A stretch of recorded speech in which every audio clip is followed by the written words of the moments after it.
বাইরে পরিবেশটা কত সুন্দর লাগে আর চার দেয়ালের মধ্যে পরিবেশটা কেমন লাগে। তো মাঝে মাঝে একটু বাইরে বেরিয়ে এসে যদি ভিডিওগুলো বানানো যায় সবাই সব কিছুটা দেখতে পাবে।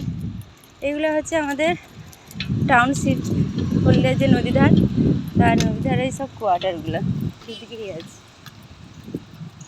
এদিকের একটু খোলামেলা, কোনো সিকিউরিটি নেই, কিন্তু এদিকেরগুলো হচ্ছে সেফটি, একদমই নিরিবিলি, মানে যে সে ঢুকতে পারবে না, পারমিশন দরকার। অচেনা মানুষ যদি ঢুকতে চায় তাকে সব কিছু বলতে হবে, কি কারণে, কোথা থেকে এসেছে না এসেছে সব কিছু বলে ওখানে এই দিকটা ঢুকতে পারবে। আর এই দিকটা কেমন নিয়ম টিয়ম জানি নি, কেননা এটা আমি একবার ঢুকেছিলাম, তার জন্য বললাম। যাই হোক, কেমন লাগছে আমার পরিবেশটা অবশ্যই জানিও কমেন্টে। আজকেও এসেছি কাজটা করতে, একটু বাকি রয়ে গিয়েছিলো ব্যাংকের কিছু কাজ, তো সেটার জন্যই আসা। তো তাড়াতাড়ি কাজটা সেরে বাড়ি ফিরতে হবে। আর এত বড় মার্কেটে জেরক্স দোকান খুঁজে খুঁজে পাগলা হয়ে গেলাম, তো একটা জেরক্স দোকান পেয়েছি। আর এখন তো সব কিছুতে জেরক্সটা লাগে, সেটা তো জানো সবাই।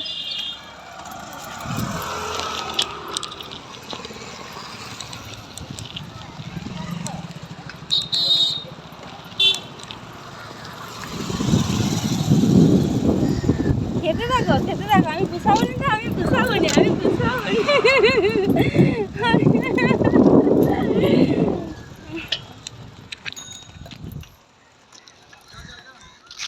চলো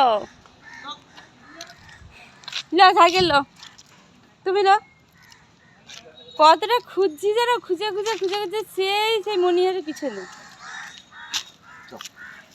চলো, দেখো ঘর থেকে খেয়ে বেরিয়েছে, আবার চা, আবার মুখ সিদ্ধি টিদ্ধি সব খাওয়াইছে, আর আমার যে কিছু খাওয়া হয়নি সেটা কিছু না। চলো, আবার ব্যাংকে আবার ভিড় যদি হয় তো গেল।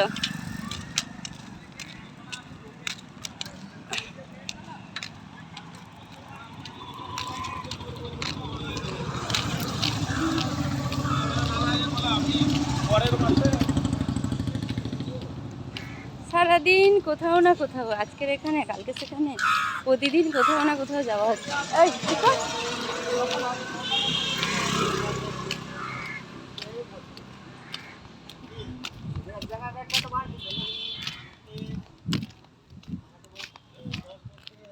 যে ব্যাংক, আজকে তো ব্যাংকে ভিড় আছে মনে হয়। ব্যাগ ডালো, বেশি কাজ নেই আজকে, শুধু তো জমা দেবো। চলো সবাইকে টাটা, বাই বাই। কাজগুলো করে নিই। কলম আমার কাজে আসিনি, তোমার কাজে আসছো, তোমার দায়িত্ব, ঠিক আছে।